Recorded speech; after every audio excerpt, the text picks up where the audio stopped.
Salam değerli izleyiciler, kanalımıza hoş gəlmisiniz.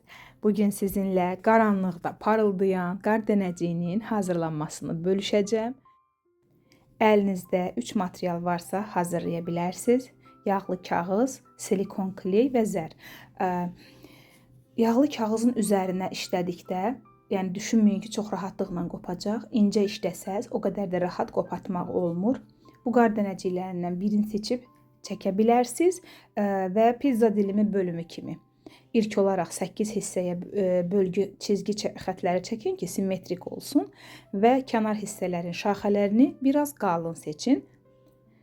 Üzərinə isə zər tökmək üçün silikonu hissə-hissə vurun, daha sonra zəri tökün. Çünki silikon soyuduqda zəri özünə canına çəkməyəcək.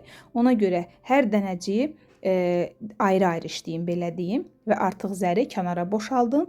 Bitdikdə yenidən qaba töküb istifadə edə biləcəksiniz. Mən bundan öncə qar dənəciyi hazırladım bir ədəd, amma kənar hissələri çox incə oldu. Yağlı kağızdan qopardanda dənəciyin kənarları da qopdu. Bu ikinci qar dənəciyimdir.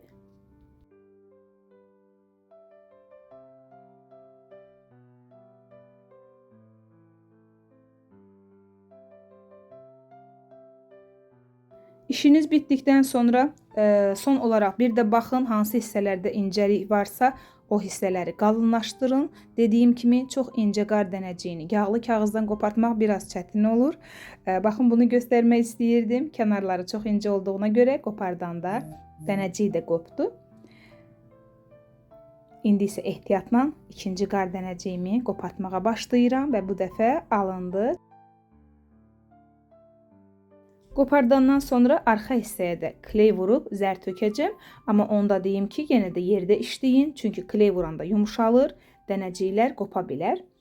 Və qaldı son olaraq asılqanı keçirtmək ki, istədiyiniz kimi istifadə edə biləsiniz. Onu da deyim, artıq əksiyi varsa qayçından kəsmək də olar. Bugünlük bu qədər. Bizi izlədiyiniz üçün təşəkkürlər. Sağ olun. Növbəti videolarda görüşənədək.